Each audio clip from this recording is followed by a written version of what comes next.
Now it's time for the Rob Johnson Sports Show, presented by the Legacy Maker Sports Network.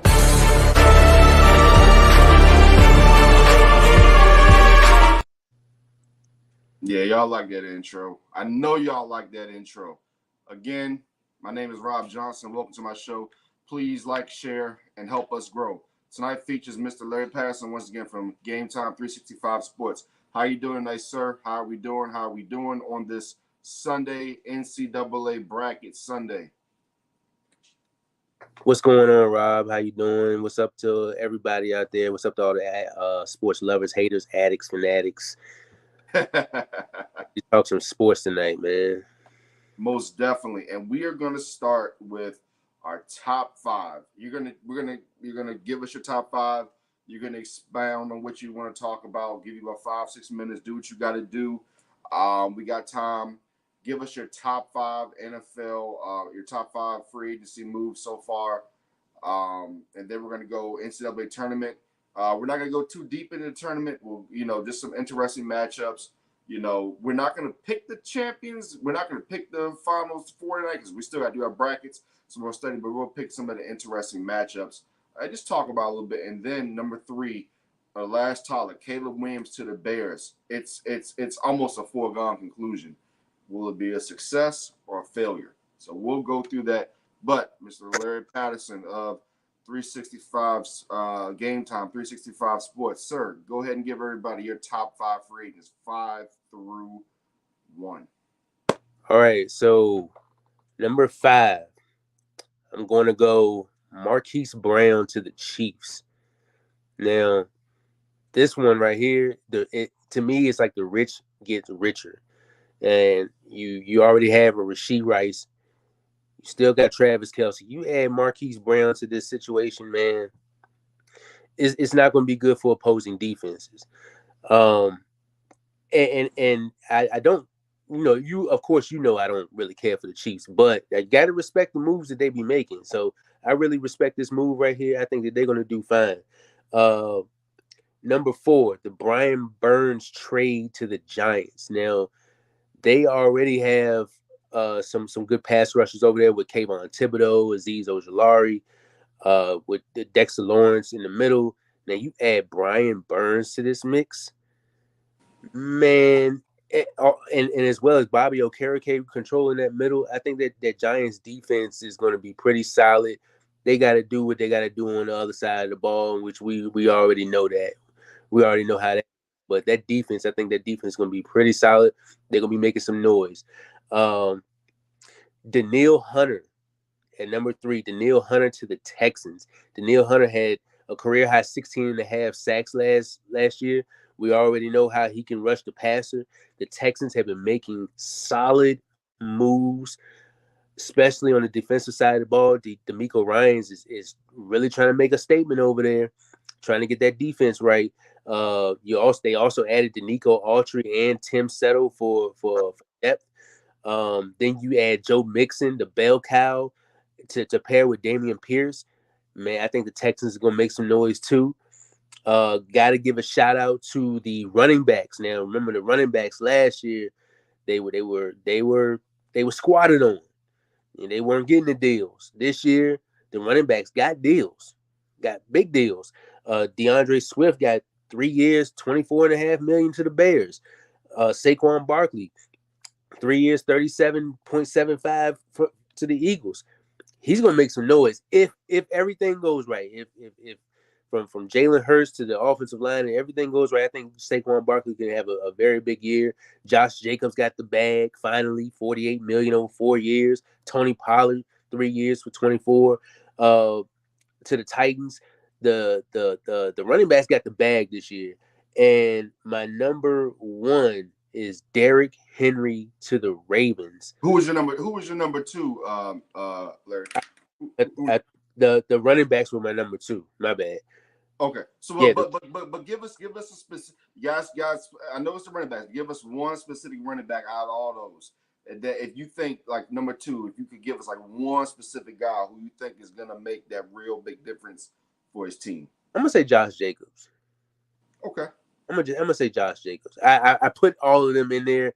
and I know we're supposed to just do one, but I put all of them in there because it's one position. So, uh, I just wanted to show love to those running backs. But yeah, Josh Jacobs to me, and then Derrick Henry is my number one. I think that they're going to go back to that old school type of football, that ground and pound.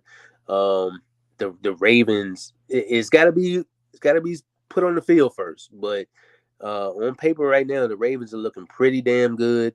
You got Keaton Mitchell. You saw him in his flashes last year. They still got Justice Hill. You can put any running back in their system. They going for over 4 yards a carry. So Derrick Henry, I believe he will go back to Derrick Henry things. And Lamar Jackson, don't forget about him. The way he run that ball too. So I'm also going to add a little another one. Calvin Ridley to the Titans. I think the Titans offense is going to be making some noise with DeAndre Hopkins, Will Levis going into his second year. I believe they're going to make some noise over there. Let me ask you about that. So when you look at a guy like Josh Jacobs, do you think that he is actually going to be an upgrade over what they had?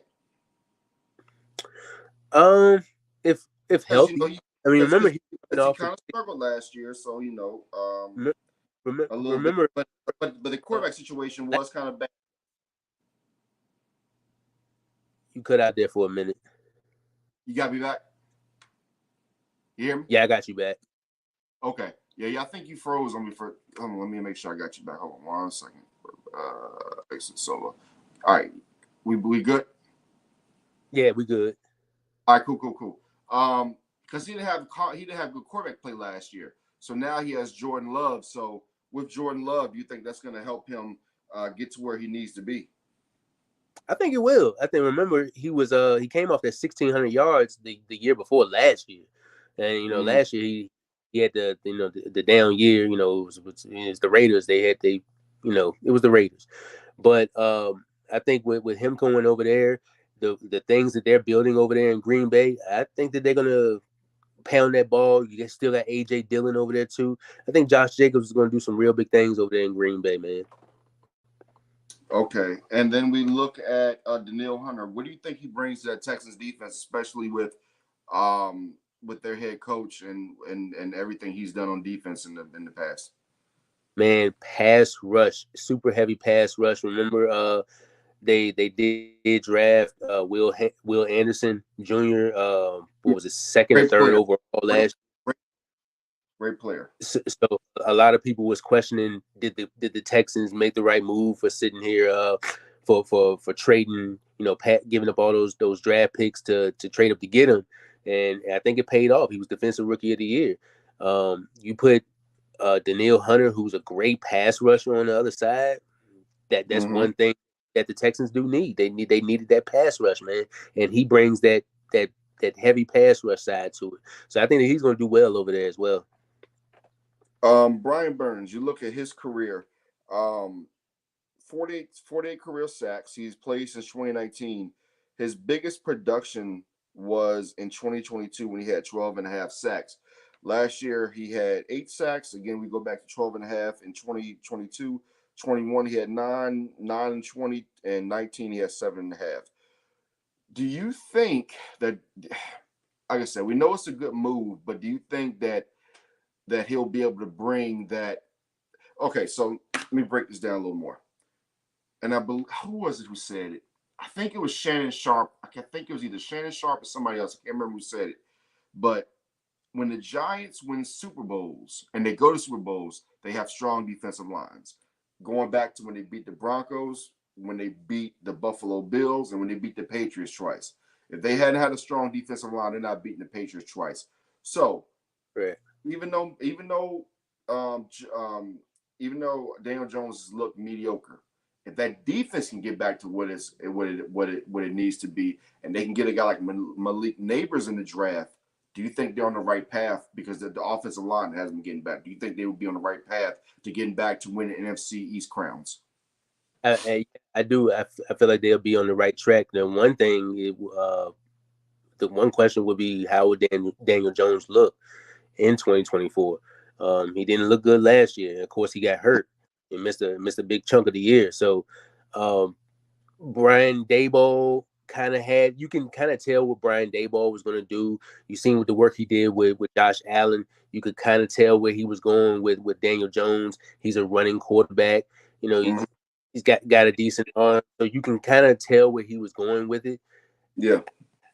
To me, though, I feel like if you draft Brock Bowers, you just lost Darren Waller to he's retired now, just retired.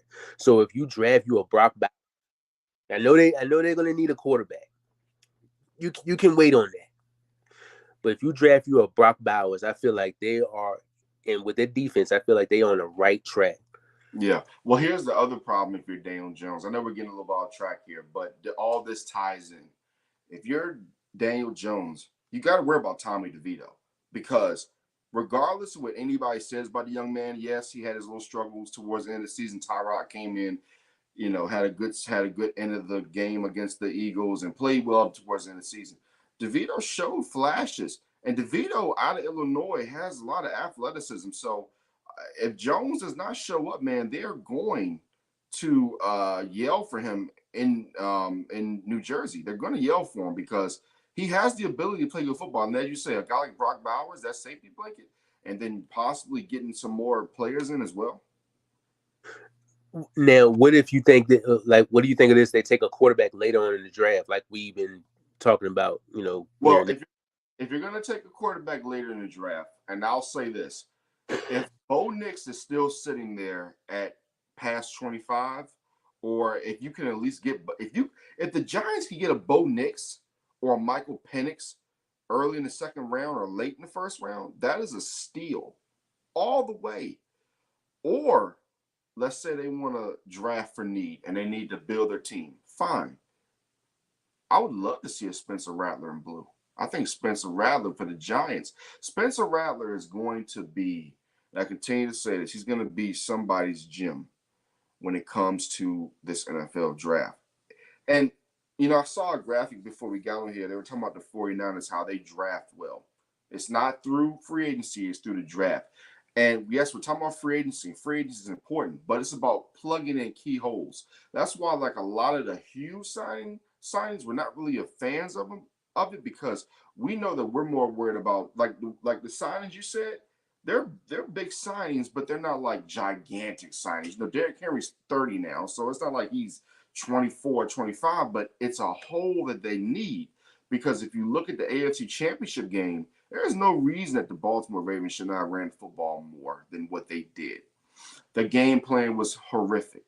So if you have a Derrick Henry going into next year's, if they go back to an AFC Championship game and they don't run the ball with the Derrick Henry, then we got to start to question the Baltimore Ravens and their offensive play calling at that point. I mean, is that accurate that we can say that? No, that's very accurate. Accurate. And what's the point of bringing that? What's that offensive coordinator from Georgia that they brought in? I'm blanking on his name.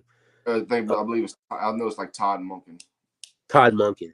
So Yeah, yeah, it's yeah. like, what's the purpose? He came from a run first situation, and you coming over to an NFL team that loves to run the ball.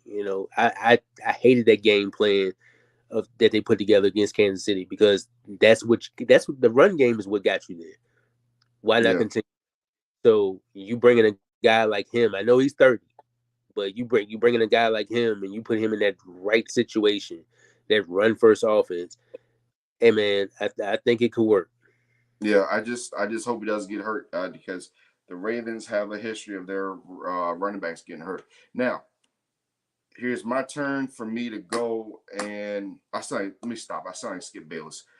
All right, here we go on my top five. Now, my top five, I think we resemble each other in some aspects, but there was a name you missed on there that I'm very surprised that you missed. All right, so number five. This is an underrated signing. People are going to really, and the team that let him go because he was a backup, but they're going to regret losing him. Now they have other guys that can plug in. Number five, Dorrance Armstrong to the Washington Commanders. This Ooh, this guy in 2022. Let me tell you guys how good Dorrance Armstrong is. First of all, he's out of Kansas, and we know that there are gyms all in Kansas. All we got to do is ask you. Their gems could come through all through Kansas. Now, he came in the league in 2018, so I'll say he's about 26, 27 years old, 25, 26, 27 years old. He wasn't even a starter. And in 2021, he really got going. So in 2021, he had 5 sacks as a backup. In 2022, he had 8.5 sacks as a backup.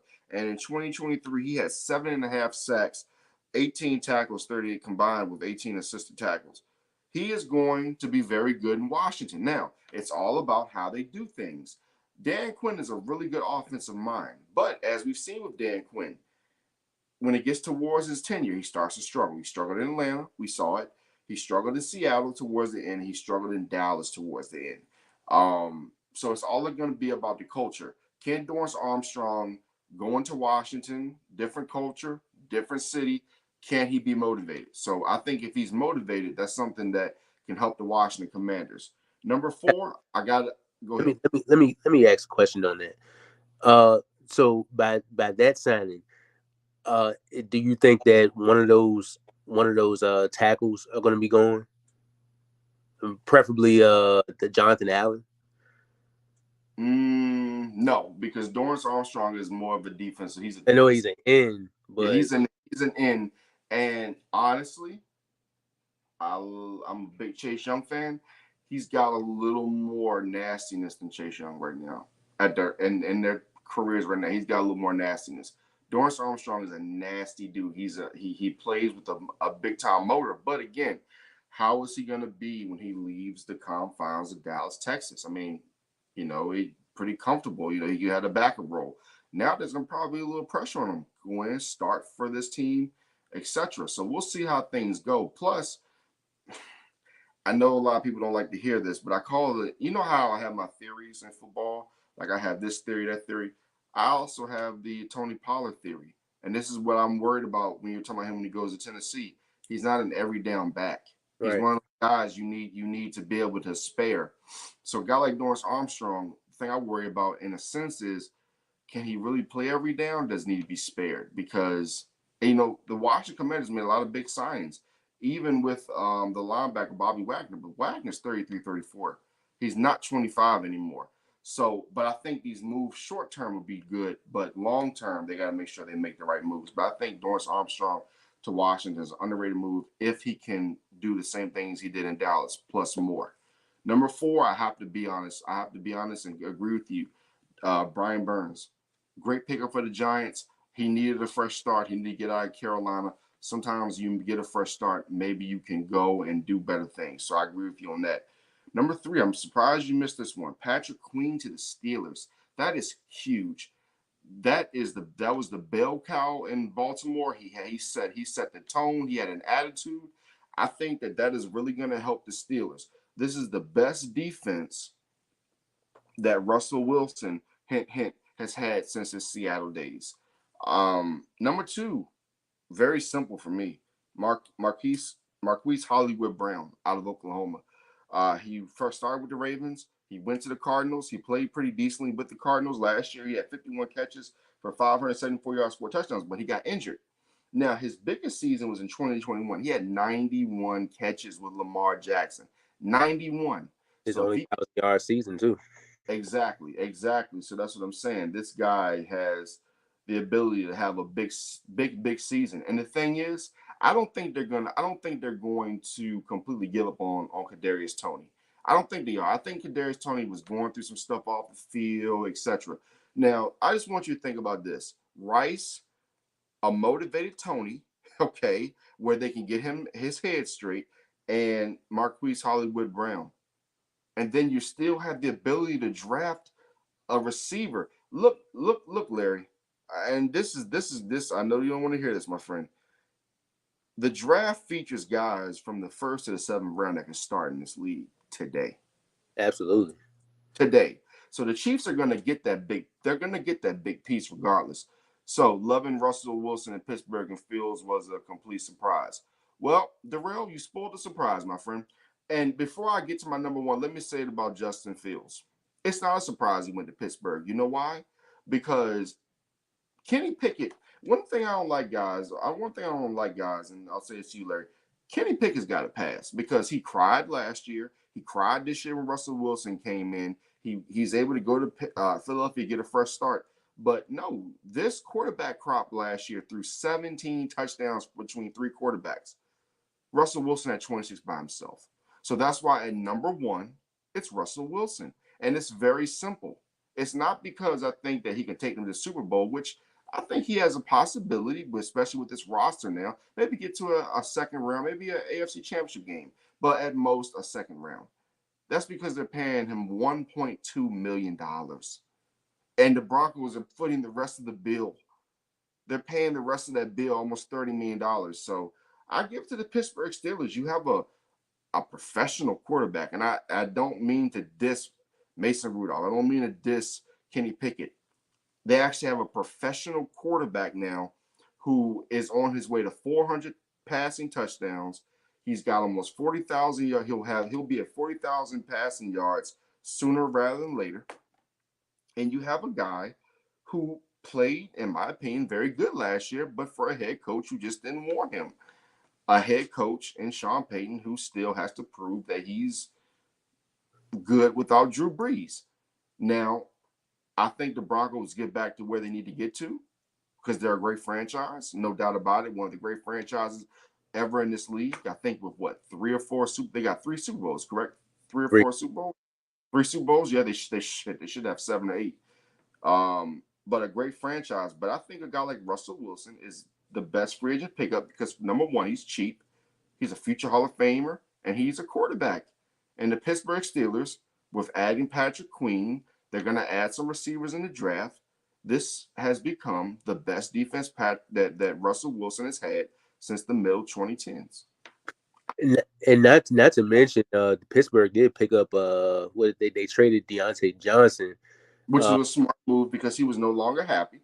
and then you add Dante Jackson on the other side, who's a pretty good corner. You pair him up with Joey Porter Jr. One of the best young duos besides probably Diggs and Bland. But Bland still has to prove himself. So right now, I give it to Pittsburgh for sure. And then with that running back duo with Najee Harris and Jalen Warren. Here's one thing I want to say: was it a cry for Kenny Pickett, or was it because the team maybe promised him some things that they reneged on? Larry, that's the problem. Pittsburgh. See, sometimes in sports, especially in football and in life, when people start promising you things and you haven't done anything, that should be a sign that they're just trying to spare your feelings. Like, what has Kenny Pickett? Well, I remember when Kenny Pickett came out of Pittsburgh, right? I did not believe in him then, and I don't believe in him now. I actually asked a question last year. I said, and I believe my guy Paul Schofield, who's a really good basketball analyst, we talked about it. We said, do you believe in Kenny Pickett? And he said no. And I said the same thing. I don't. I mean, come on, man. Look at this. He's been in the league. He came in 2022, right? 13 touchdowns, 13 interceptions. Now, I understand sometimes you got to give people time to develop. But when you watch a Kenny Pickett game, how much of him do you believe in? How much of him do you really believe in? I mean, Mason Rudolph came in and made the Steelers look like a comparable team. I believe in Kenny Pickett just as much as I believed in Russell Wilson last year. Well, that's what here's the thing: 6 touchdowns, 4 interceptions. Well, let me ask you this: if Kenny Pickett was the quarterback of the Denver Broncos last year, what would their record have been? Oh, we probably wouldn't have won 4 games. No, you wouldn't. No. They would have gone 0-16. They would have gone 0-17, 0-18 easily. Because when you look at Russell Wilson, the people can say what they want to about him. He went on the road. He beat Buffalo, right? A Buffalo team that should have been in the AFC Championship game. Let's be completely honest. He beat the Minnesota Vikings. He beat the Kansas City Chiefs. And yes, they stunk it up the first time. But again, and I get it. You're a Broncos fan. You didn't like the contract. I get it. You can take the Bills on that special teams for that because they definitely should have won that game, man. Oh, they should have. But listen, again, that's another discussion for another day. Me and you will have a conversation pretty soon about head coaches because Sean McDermott got a clear pass. We're not going to get into that right now. We'll get into that in a few weeks. We're going to talk about some coaches in the NFL who are truly on the hot seat. And with Bill Belichick looking over everybody's shoulder, there's a lot of coaches on the hot seat. But again, Kenny Pickett, if he had been the quarterback of the Denver Broncos, the Dallas Cowboys, the Kansas City Chiefs, they would have stunk. He's not a good quarterback. You know, when he came out of Pittsburgh, there was this whole thing about, oh, he's going to Pittsburgh, the hometown kid. I was like, he's not that good. It's like I keep trying to tell people about Drake May and, you know, guys like this. You know, Larry, I think Kenny Pickett, as I said then, if he had went and maybe in the second round, sat for 3 or 4 years, he would have been decent. But he's not that guy. And that's why I go to this year, like a guy like J.J. McCarthy. He needs to sit.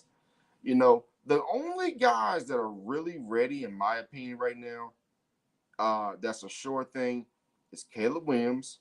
I give it to J.T. Daniels, Bo Nix, and Michael Penix. I think those guys are ready now. But I just don't look at a guy like Kenny Pickett and it doesn't. He's not ready. Kenny Pickett was never ready. And when you're going to a situation, think about this. You go in a situation where you're going into a team that's dominated by defense, Pittsburgh Steelers. I mean, Big Ben was an outlier. And you got to remember, it took him years to even get to that level. But it was because of Antonio Brown. Again, we can have that conversation for another day. Antonio Brown, when he came on, that's when the team's offense started getting going. But then when he left, that's when the offense started having issues again. So it's all about the pieces that's around you. And I'm sorry, when you have a George Pickens on your football team and you can't get him the football, that's a problem. And the one good thing about Russell Wilson. He knows how to do what? Throw the deep ball. Oh, Pickens is going to have a party this upcoming season. I expect him to be all pro. If he's not, it's a daggone shame. We shall see what happens then when Pickett starts crying because he's not getting the ball. Then we'll see. But again, that's the thing.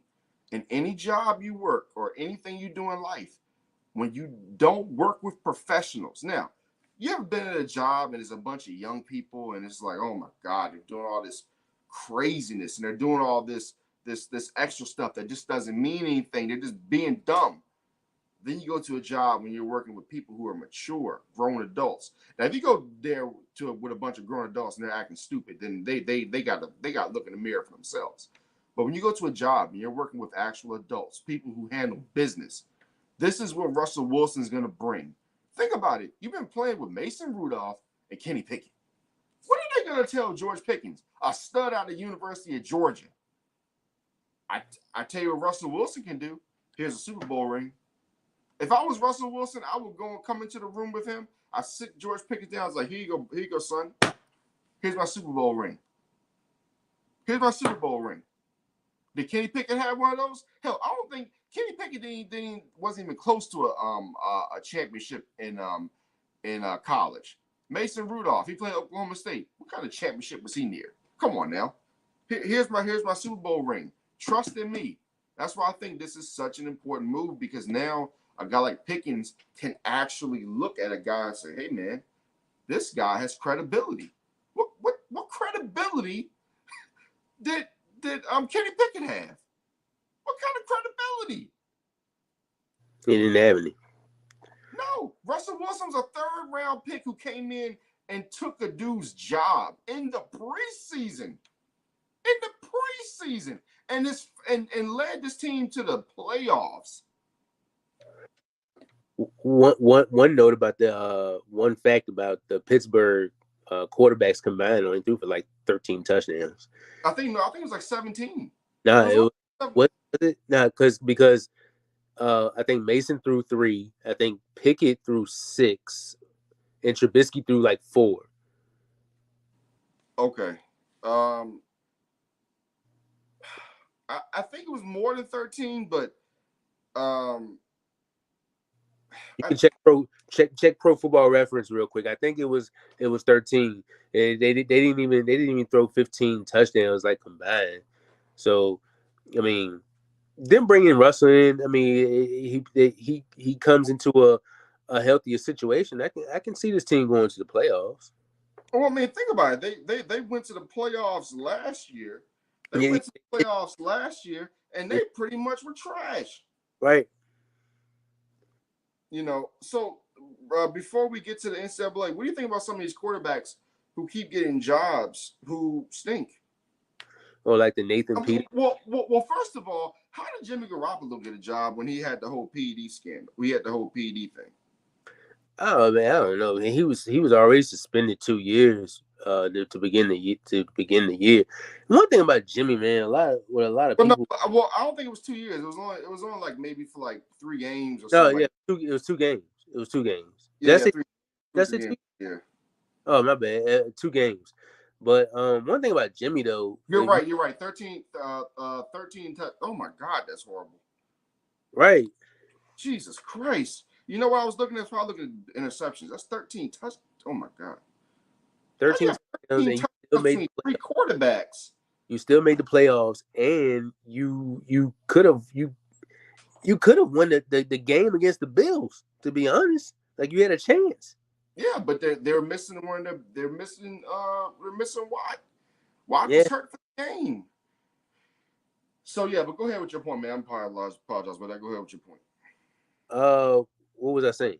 You were Jimmy Oh, Jimmy Garoppolo G. When you put him in the even right, though, you put him he in the right sucked last situation. year. Like he is. If you look at his numbers, you put him in the right situation. He is a winner. You know, even last year, in some of the games that he played, like he did, and especially the Denver game, Mm-hmm. beginning of the season. A couple of those games with the Raiders, like he can win. You just got to put the right situation around him. I mean, but we've already seen, man, what this guy is all about. So I mean, all right. So let's go, everybody, now to our next subject. This would be one out of this would be the second out of three topics. And hey, Larry, you got your bracket I sent you? Yeah, but I can't see it right now. It's on my phone. I'm Okay, on. okay. Yeah, I mean, I got this up so you can look at your phone if you need to. Um, Basically, we're gonna just look over the East West real quick, and I'll just give you something that's interesting. We're not gonna pick the Final Four or anything, but just we're gonna look at each side real quick, East West, and then go over to the right side, the South and the Midwest. Um, I think, and I'll give my analysis first, and then you give yours real quick, but just what you see.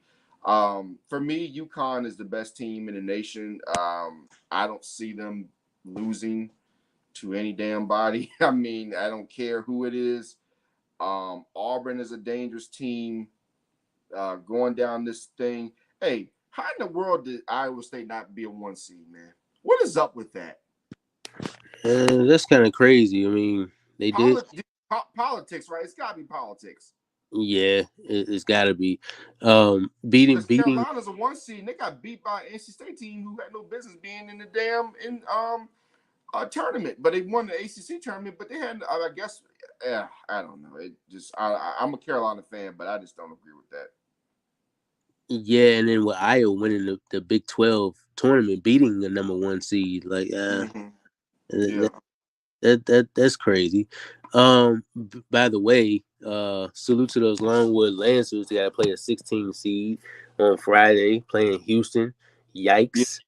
Uh, We'll get to that when we get to the Midwest and all that. We're still on East West, but I wanted to bring this up to you as well. How in the world did 19 and 14 Michigan State make the NCAA tournament? I was not a fan of that. I think because they would be playing North Carolina in the second round, they can get past Mississippi State, but that's just whack to me, man. Why? How in the world did Michigan State get in with a 19 and 14 record? mm, some of these things are just some of these decisions are criminal. I'm being honest. Well, that's one of the reasons we're not talking about the women's tonight, man. The women's bracket I told you before the show completely pissed me off. Like it's when you talk about criminal, it's horrible, man. Like it's that bad. Like when you talk about the women's, I know you haven't seen the bracket, but man, it is bad. I mean, when I tell you it's bad, you want to talk about criminal. That situation is criminal when you talk about the women's bracket, especially when it comes to a team like Richmond got to play against Duke again when Duke already beat them early in the season. Uh, Richmond deserved a lot better than what they got from the committee. Yeah. All right. Let's see here. Going down the rest of the bracket, honestly, Larry, I don't really see anything, bro, I don't see anything that really intrigues me. Now, what I will say is Dayton out of A10. I know you watched the A10 as well.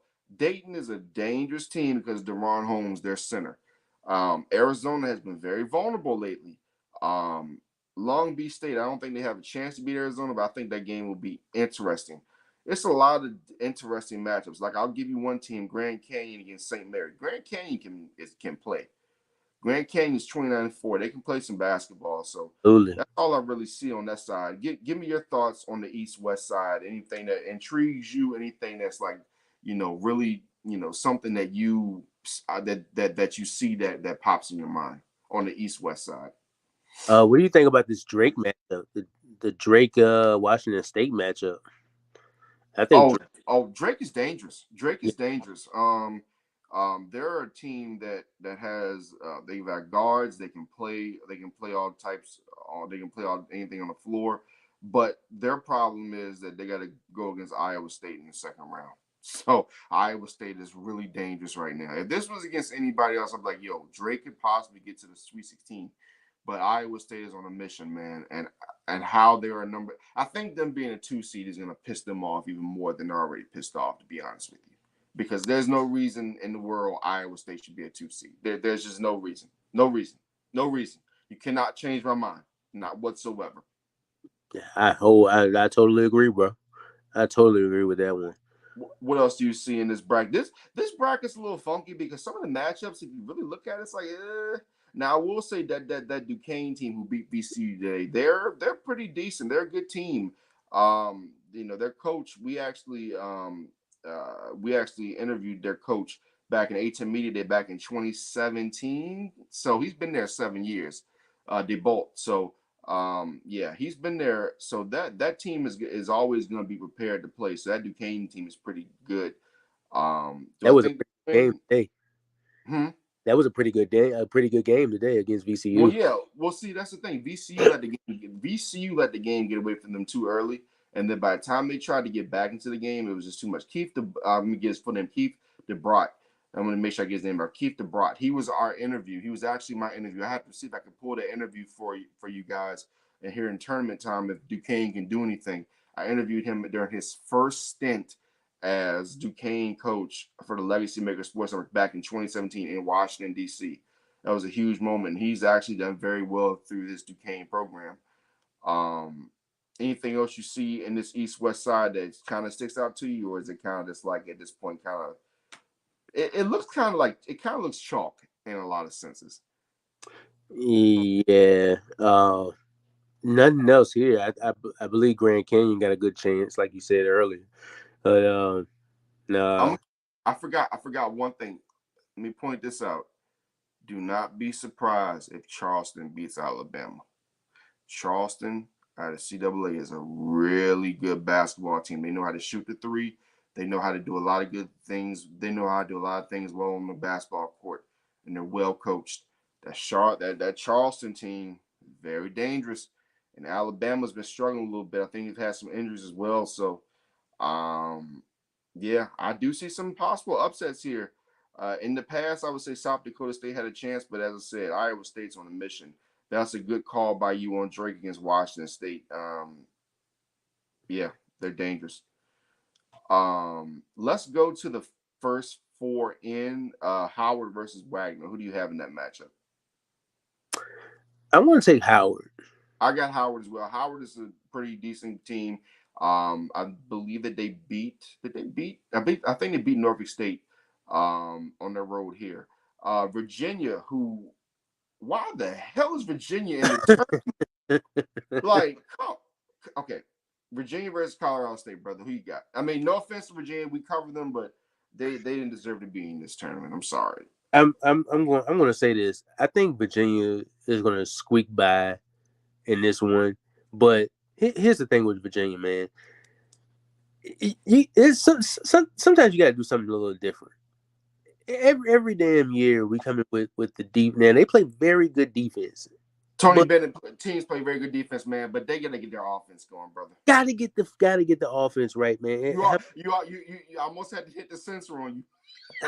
Yo, because I was definitely about to say it. I'm so frustrated with Tony Bennett's with his offense, man. Like every year we come in with the same philosophy. Come on, bro. And now you're in a play-in. You're in a play-in because you couldn't take care of business during the season, and especially during this tournament.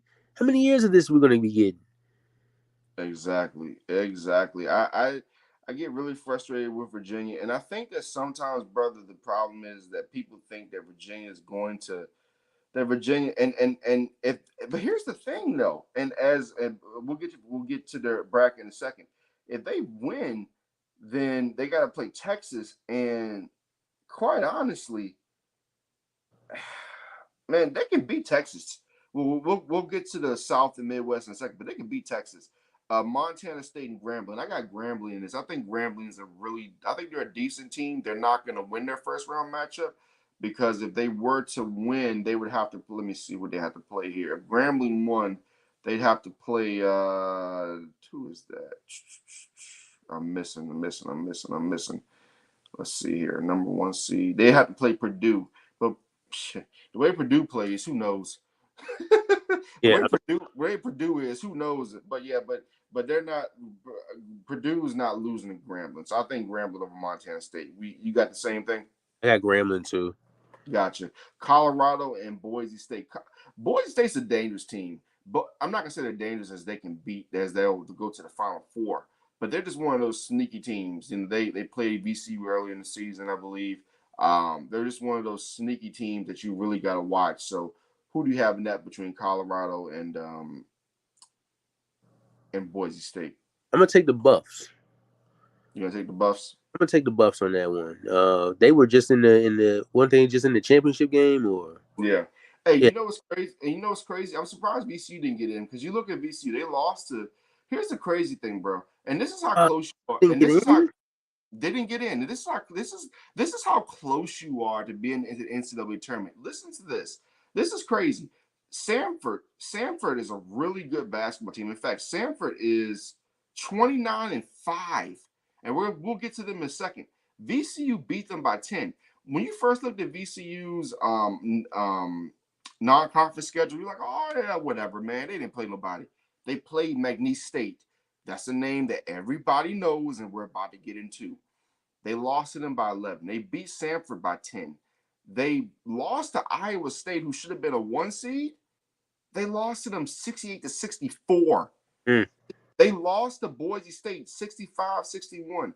But I think the two losses that hurt them was Memphis, because they lost to Memphis by 5, but I think Memphis was nearly ranked. But the loss that hurt VCU was the 63-60 loss to Norfolk State. I think that right there killed their chances completely of being in the NCAA tournament. But yeah, man, they were so close. All they had to do was win today and then win those 2 games right there against Boise and Iowa State. And shoot, they would have been in the NCAA. They would have been in the big dance easily. Wow. Yeah, see, that close. They were that close. Yeah, this is Uh, my first yeah. time like looking at, as I told you earlier, it's like my first time actually like looking at the matchups. Mm-hmm. But yeah, that's crazy for VCU, man. Crazy. But look, we're gonna go over to the Midwest and South side. I think we still got about a good 20 minutes left, 25 minutes left in this because we're gonna get to the Bears. But for all the people out there who do not know about the Longwood Lancers, sir, please give them the rundown and why they have a chance to win this game against the number 1 Houston Cougars. I don't know if they got a chance. Houston's coming off that Big 12 championship loss, man. I know they're kind of angry. They've been number 1 for pretty what all season, pretty much. So, But they do have some when questionable you talk losses. about, go ahead. I said they do have some questionable losses though.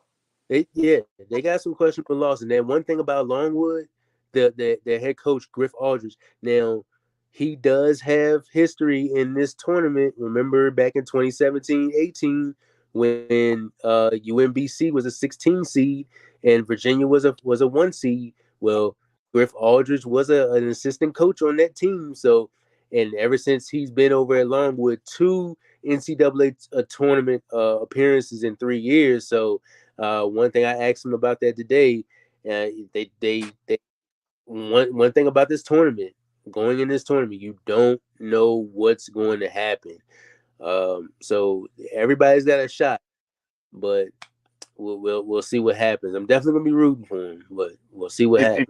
if, if you have a key player from Longwood who could change the trajectory of this game and pull off a huge upset, who do you have? I'm gonna go Waylon Napper. Waylon Napper for the last 3 games, he's been was scoring 20, 16, and he had a 10-point triple double in the game against Asheville in the championship game. Waylon Napper, their best player of the game. On the defensive end, he's been pretty good as well. So Mm-hmm. I'm Waylon Napper, and then Longwood is currently 20th in the whole country in rebounding.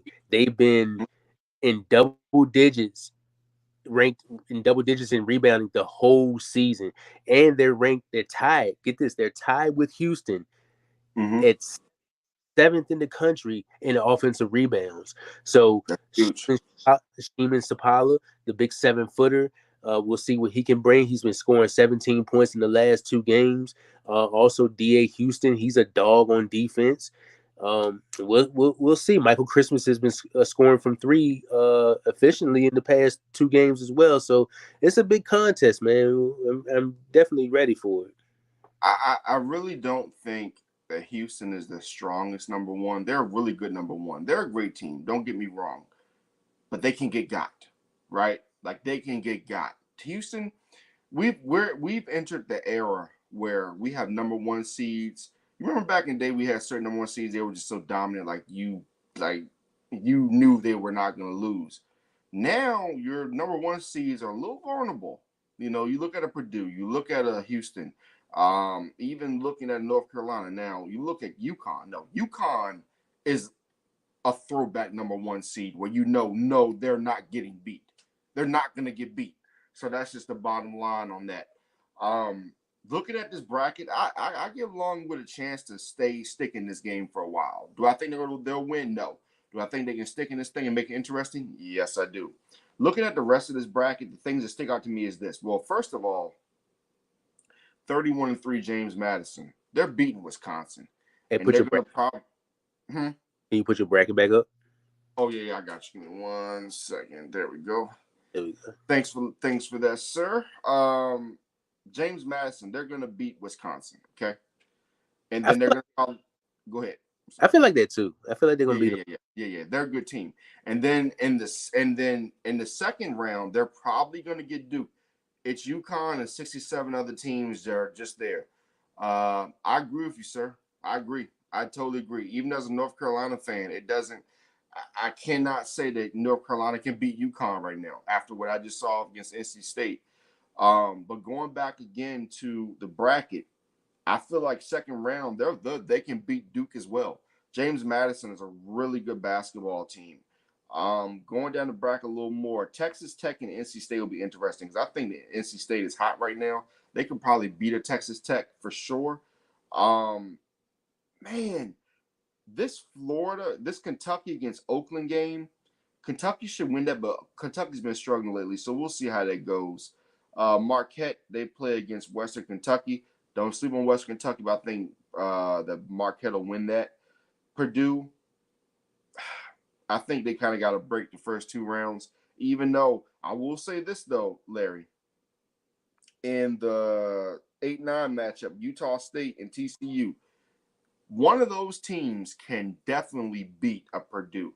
TCU, especially if they get going and get rolling, TCU has the ability to beat a lot of teams in the nation. So I'll definitely give you that. Now, this matchup, this 12-5 between the McNeese Cowboys and the Gonzaga Bulldogs. McNeese State is dangerous, my man. Like they 30. went into VCU and beat them by 11. They beat them pretty good. Gonzaga's in trouble. All right, Gonzaga's in trouble, and then Kansas. Yo, it's not inconceivable that we could have McNeese State against Samford in the second round. in the second round because Kansas has a lot of injuries. Kansas is not what they've been in the past. It's very good chance. Now, getting off that game, the next bracket in Pittsburgh, South Carolina. People are not going to believe me when I say this, but South Carolina could be one of those teams where they lose in the second round or could go to the Final Four very easily. The problem is they play an Oregon team who is hot right now. Oregon is a hot team. Oregon is one of those teams out of the Pac-12 that you see in the tournament that you just do not want to play. They're one every year. It's one of those. I know the Pac-12 is going to be disabled after this, and they're going to go to the Big Ten and spread on out, whatever. But it's always that West Coast team that you do not want to play, and Oregon is one of those teams you just don't want to play. Creighton against Akron. Expect it to be a close game. I like Creighton, but Creighton has its moments. Again, Texas, Virginia, Tennessee. Watch St. Peter's. St. Peter's is a very good basketball team. They're a confident basketball team, but I think Tennessee will end up beating them. Oregon is a sleeper. They finally are fully healthy. That's correct. TCU is a good team. Yeah, man. So we got the comments coming in about a lot of sleeper teams. But, yeah, that McNeese State team, I'm telling you right now, Larry, it wouldn't shock me if they were in the Final Four. I'm not even trying to be funny. I'm not trying, or not in the Final Four, but at least Elite Eight. It wouldn't shock me, man. That McNeese State Cowboys team is good. They're 30-3. They're 30-3, and man, they're legit. Like, listen, if that team went to the Final Four, people would be like, Cinderella. They're not really a Cinderella, my friend. They're not really a Cinderella. In fact, a lot of these teams aren't really Cinderellas. The only thing you could really quantify as a Cinderella is if Longwood, like your team, Longwood, if they went to the Sweet 16 or Elite Eight, something like that. But everybody else, and then of course you got like the Montana States and Grambling, we get all that. But a lot of these teams who are lower seeds, like even you look at a Florida. Florida's a 7 seed. Florida was hot in the SEC championship game. Florida could go to the Elite Eight. It wouldn't shock nobody. It would shock nobody. Back to Longwood though. Like, every team has their chance. Say if they do beat Houston, it wouldn't shock me. It would listen.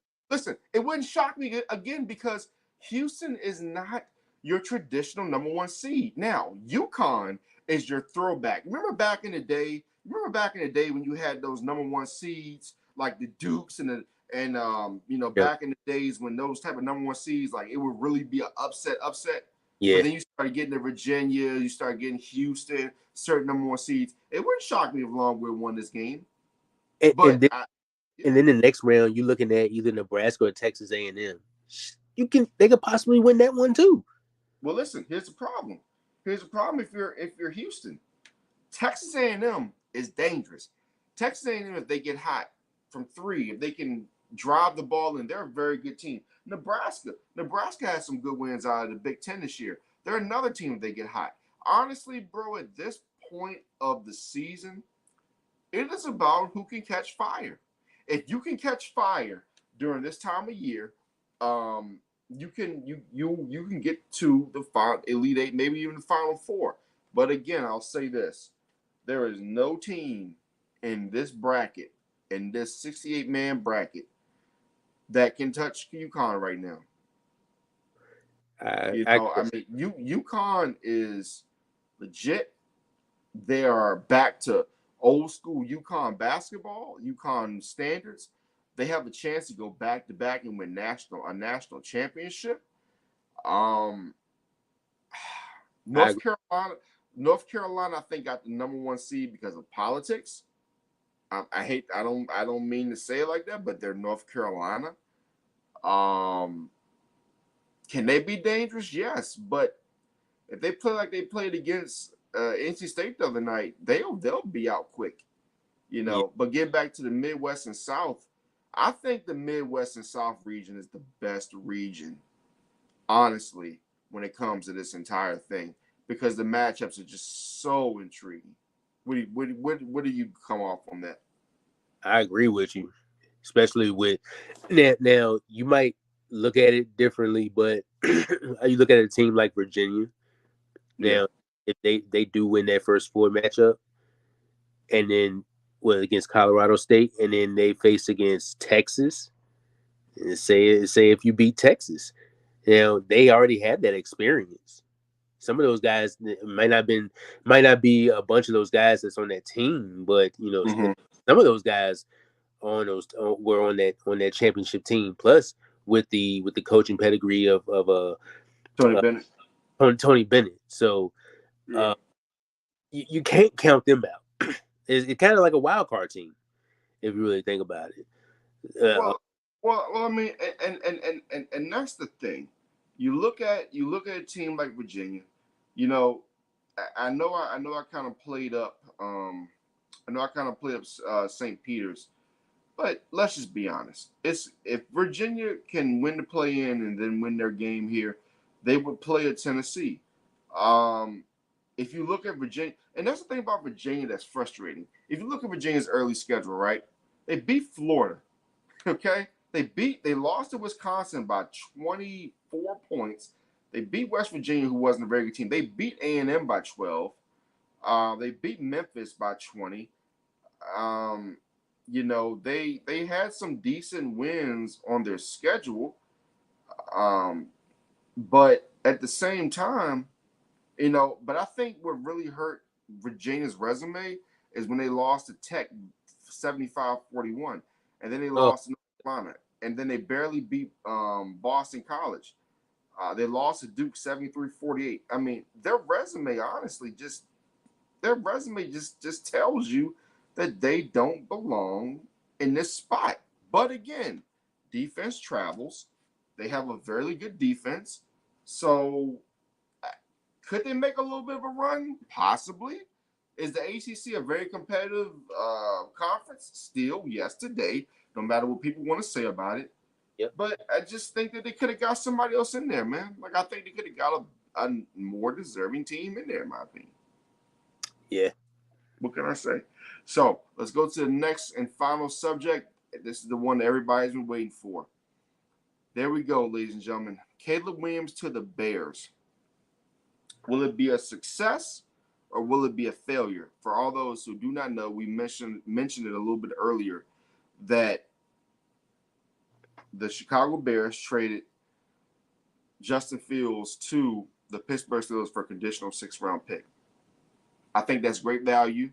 I thought that he would go and be a backup somewhere, learn, possibly the Miami Dolphins, because Tua always gets hurt, and you need a good backup. But I think this is a good situation for Fields going to Pittsburgh. I also think that in this situation, Caleb Williams, throughout all the scrutiny, people talking about this, talking about that, the fingernails, the whatever, all that stuff that's irrelevant. Your guy, Jay Cutler, was drafted by the Denver Broncos, went to the Bears, got him to an NFC Championship game before he sat the game out. I would say Jay Cutler is the best quarterback they've had. Now, if you do look at Mitchell Trubisky, we're talking about trial and errors, it wasn't his fault that the kicker missed that field goal. Just imagine how history would have changed if the Bears would have made that chip shot field goal. Not Man, only that, I want people to go back. Do you remember the game when they played the Saints on the Nickelodeon game for the playoffs? Remember that game?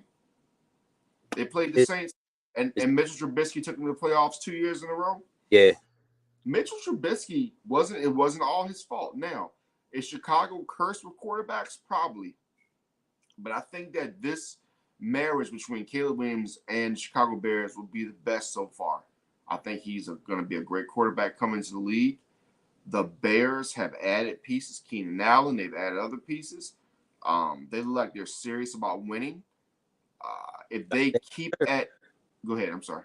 it's about damn time. Yeah, it's about damn time. So and let me get the NFL draft order because let me get this real quick. Let me see NFL draft 2024. I think that the Bears have the number 1 overall pick, and I believe they have another pick at number 9, if I'm not mistaken. Yeah. And they have another pick at number 9. So let me make sure that's at number 9. So if you're the Chicago Bears, you pick Caleb Williams, and then you hope the Atlanta Falcons do something stupid. You hope teams do something stupid, and they don't pick Dallas Turner. Now, if Dallas Turner can get to Chicago with Montez Sweat, oh my God. Oh my God. Man. Do you understand? Do you really listen? It's just like last year with the Houston Texans when they got their quarterback and CJ Stroud, and they got Will Anderson. Oh, it would be the same thing all over again. Your thoughts on Caleb Williams? As we know now, he will be number 1 overall pick, no matter what the Bears say. He will be number 1 overall pick unless they swerve things and go for Jaden Daniels. Would you go Jaden Daniels or do you go Caleb Williams here? Go Caleb Williams. You go Caleb Williams, and look at the moves that they made. Just like you said earlier, they come in with a Keenan Allen. They traded for a Keenan Allen. You traded for a DJ Moore last year. All right, you added a Gerald Everett at the tight end spot this year. You also still have Cole Kmet. You know, their offensive line has made improvements. Their defense was number 1 in run defense. Their run defense is number 1. So and then you bring in your top corner. You sign your top corner in Jalen Johnson, who's a stud. Yeah. You traded for Montez Sweat, who added 6 sacks over there. That pass rush wasn't even there before he got there. So I think the DeAndre Swift, let's not forget about him. DeAndre Swift with a Khalil Herbert, who's a stud as well, and then a Rashawn Johnson who's going to go into his second year. I love Rashawn. And I hate to cut you off here. I hate to cut you off, but if people honestly went back and looked at when Montez Sweat when he came in, look at the difference between when he left the Commanders and how they went down, and look at the Bears defense. The Bears defense absolutely transformed overnight. Much improved. Overnight. Now imagine bringing Dallas Turner in and pairing him with him. What would actually happen? Man, that I'm telling you, people may be looking at. I'm not. Well, I was going to say, hey, they might could contend for the North, but let's give that another year. But the North, the NFC North is looking kind of strong, especially if they go through with it and don't F it up and draft Caleb Williams. Well, I have the Bears in the Super Bowl within the next 4 years. I believe it was 2021. I said within the next half decade, the Jaguars and Bears will be in the Super Bowl. Now it's still up to the Jacksonville Jaguars to hold up their end of the bargain, but I see that. I don't mean to call people clowns or anything, or call people, not that smart. But I see all the stories about Caleb Williams online. And honestly, when I see a lot of people talking about Caleb Williams, and I see people calling him all these names and all this good stuff, to be very direct, I just think people are bored. I think people want to make up content. And in this time of AI and fake news and all that good stuff, people believe anything. Remember the story about him being picked up by the Dodgers for $700 million? Do you know people actually believe that? I'm not going to curse. People believed that ish. People believe all types of stories. But here's the bottom line, folks. The USC Trojans were giving up 1 million points a game last year, right? Caleb Williams was the only reason they were even relevant. They've been relevant the last 2 years. 2 years ago, he has them within a game of the national championship. This average USC team. Watch and see what USC turns into next year, right? He did, okay. He lost his one of his major weapons to the NFL. His major weapon goes to the Minnesota Vikings. Who did he really have this year? And he still passed for all those yards. He still passed for all those touchdowns. What was it, Jerry Rice and Jerry Rice Jr.? It was Jerry Rice Jr. and Jerry Rice Jr. this year, and that was pretty much it. He has some other decent weapons, but if you look at it, he lost one of his biggest targets to the NFL. And let me make sure I get his name correct because I don't want to. He lost Jordan Addison. He lost Jordan Addison to the NFL. Imagine if he had Jordan Addison this year, what the USC Trojans could have did. Imagine what they could have done.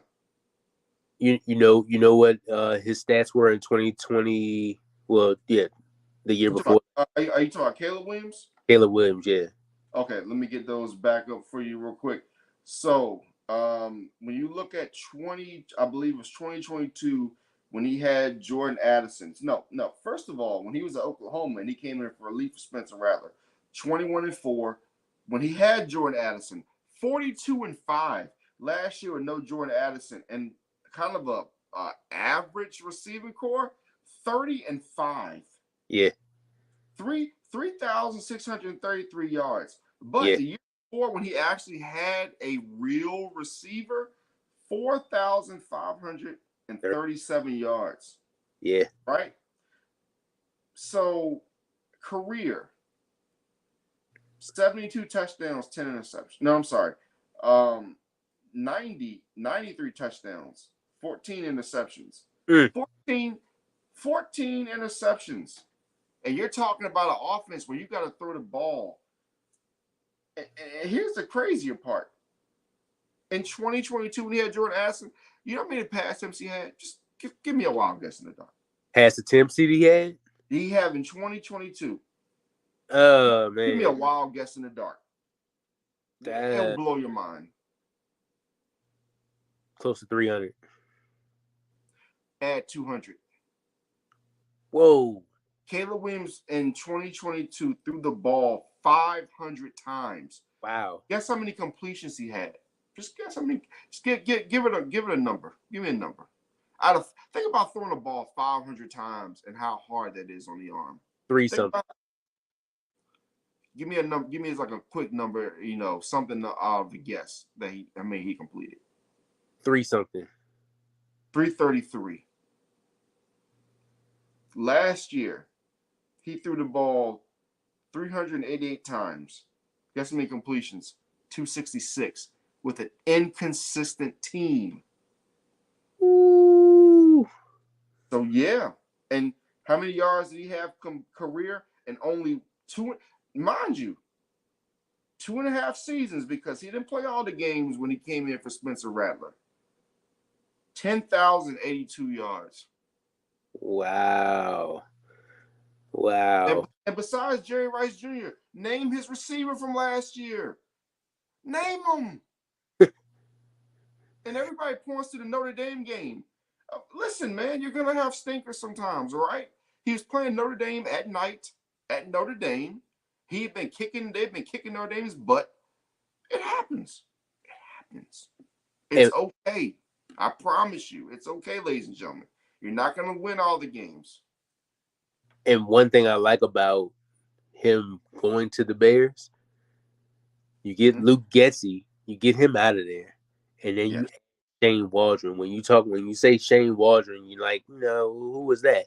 Well, he was the Seattle Seahawks coordinator for like the last 2 or 3 years. So Seahawks offense is not a bad offense. If you really sit back and look at it, their offense wasn't bad. So then you bring in a pass happy quarterback with all these weapons. Keenan Allen just coming off a career year.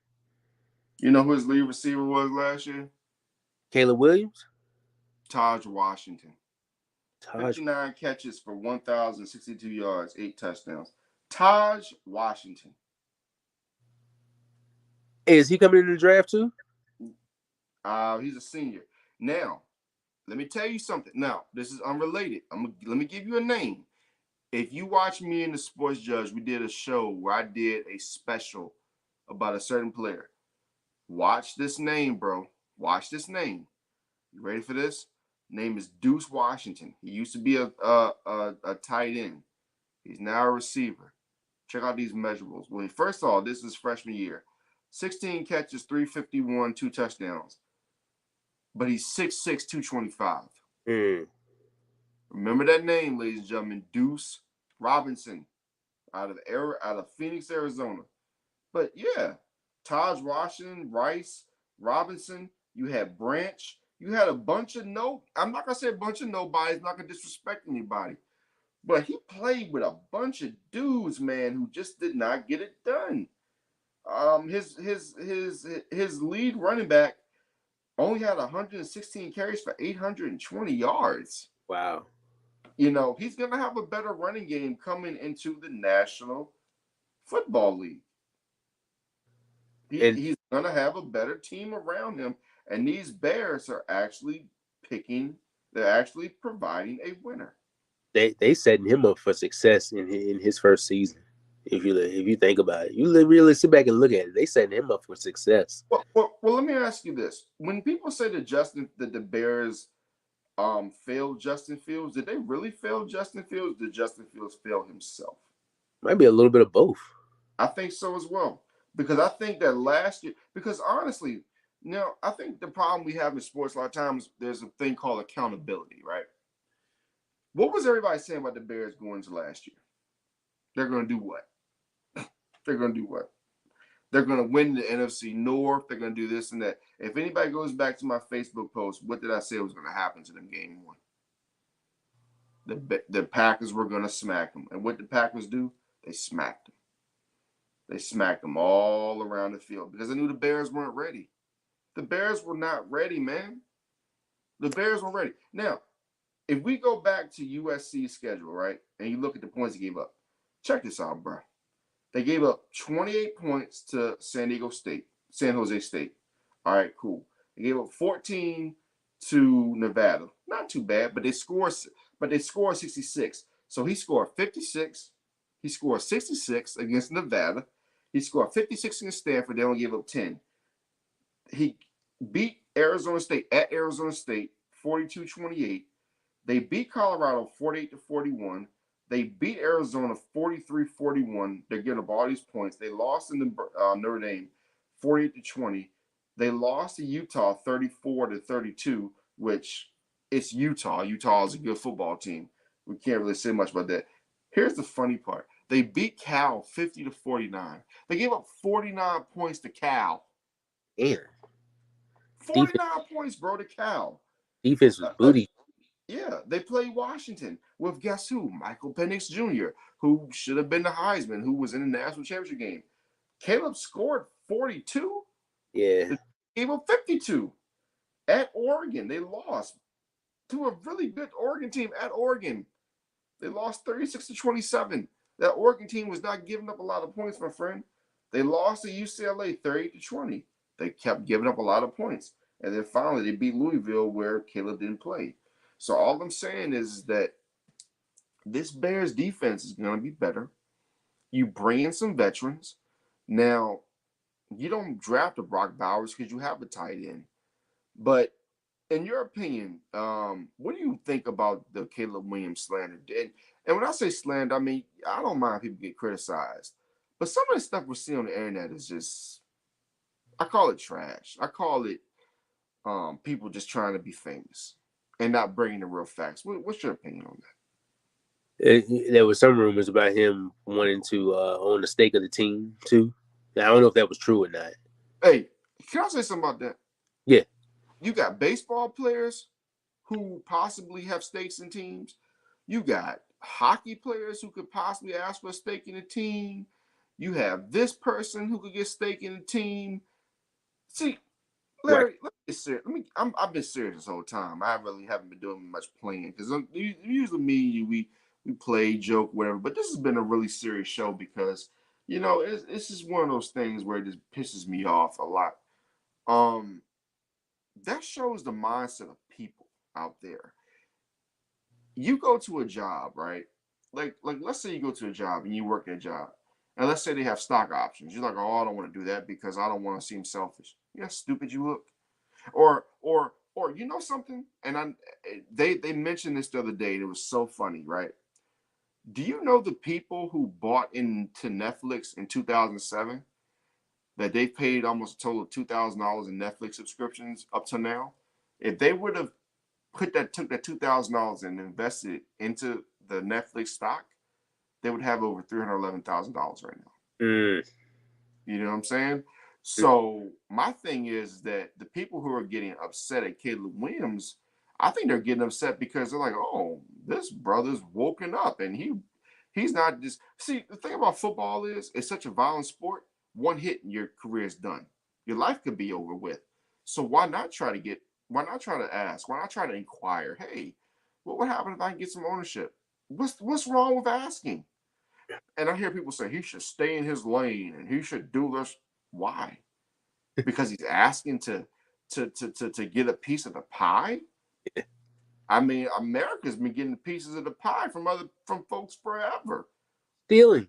Why can't you know what? I won't gonna say it, but stealing, yes, that's a good word, stealing. And listen, folks, we're not making anything up. These are historical facts. It just is what it is. We're American. We steal things. That's why we're the greatest country in the world. We steal things and the repercussions. But yeah, what's wrong with Caleb Williams wanting to have a piece of steak? What's wrong with Caleb Williams wanting to own a piece of the team? People are like, how dare you? And why? Because you don't have because you don't have the power to do it. You don't have the power to go up to your boss and say, hey, got stock options and all that stuff. And you can't do that. It's kind of typically illegal. But at the same time, why not? Why not inquire about it? Why not try to make yourself smarter? Why not try to create real generational wealth? Because if you come into the league and you sign a decent contract, but you break your leg, they don't have to keep you. They can go move on to the next. They'll be looking for that next number one quarterback next year as well. Mm-hmm. But here's the thing. Mm-hmm. Here's the thing. Like you said, why not ask for that? Especially if you're going to be the best quarterback in the league in the near future. Yeah. With everything set up for you. It's like everything is set up for him to win. Only thing he's got to do is go out there and get it. You got a run game, you got receivers, and your defense is up. Everything is brewing for you right there. Everything is brewing for you. And when I look at a guy like Caleb Williams, I look at you look at Patrick Mahomes, right? He has ownership in other sports. That could be something that he could do. If he starts winning and he starts being able to get the Bears to places they haven't been, he could go and invest in things. Like, for example, he could go and invest in WNBA teams because I'm going to guarantee you something right now. The WNBA stock is going to go up with players like Angel Reese, with players like Caitlin Clark, Paige Beckers, etc.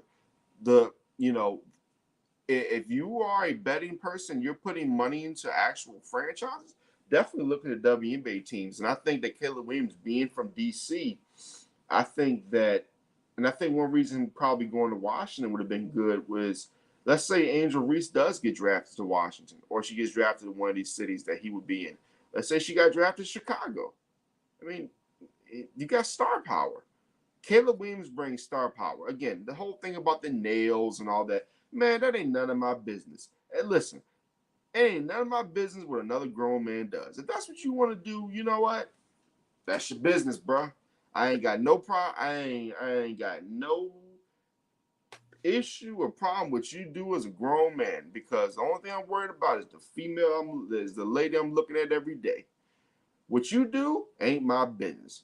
And I think as other grown men, we need to stop worrying about what other grown men do and handle our business at home. Amen. You know what I'm saying? You know what I'm saying? Like, just stop worrying about these young dudes are different, guys. They're not like we were.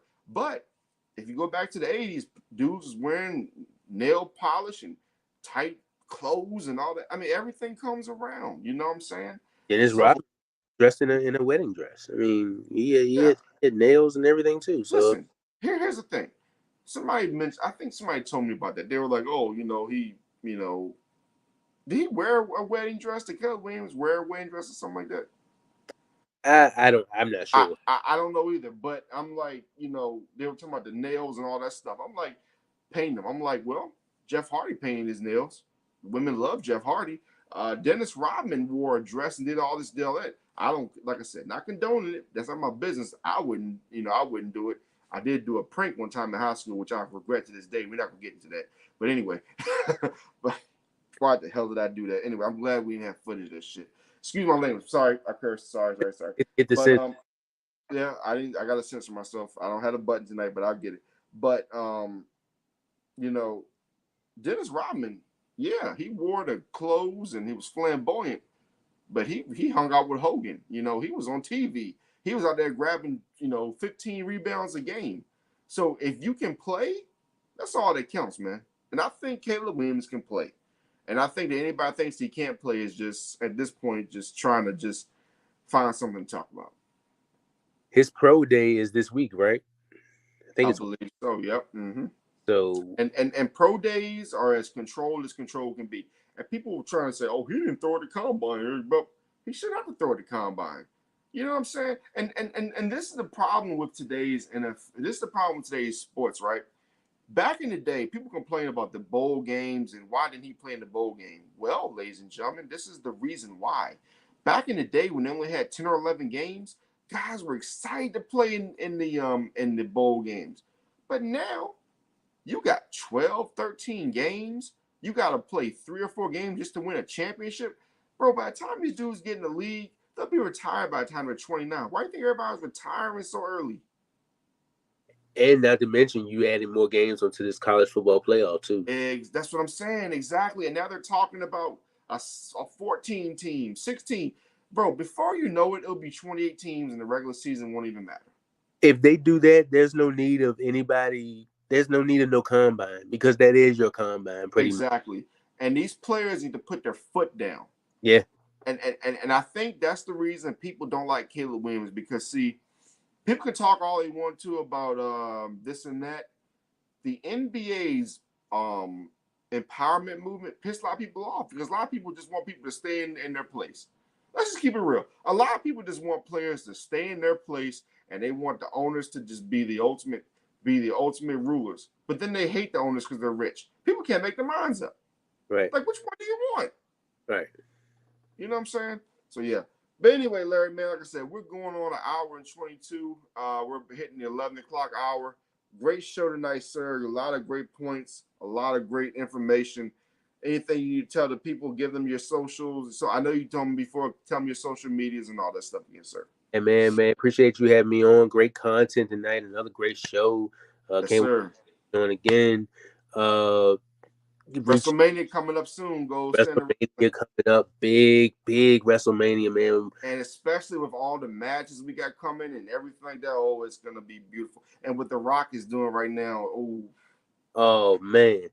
But you guys can reach out. You can check me out on Facebook, YouTube at Game Time Sports Network, and on Instagram at Game Time 365 Sports. And I'm on TikTok as well at GT365SN. Follow me. Are you gonna be doing anything special as far as talking about Longwood next couple of days leading up to the tournament? Any like special type of anything? I might give him a little something. I had an interview with Coach Griff tonight at the election Sunday. That's big. Reveal party. So yeah, I may do a little something else leading up to the game. Talking about Houston too as well. So guys, check me out, man. Definitely. Make sure you guys, we got 2 likes in the building. Let's make sure we get those likes up, guys. Make sure we get those likes up, those likes, and make sure you get those shares. We try to put out the best content here, the Legacy Maker. This has been episode 43 of the Rob Johnson Sports Show. I'll be back with you guys tomorrow night as we will be talking WWE and some other stuff. But for Larry Patterson, for Rob Johnson, see y'all next time.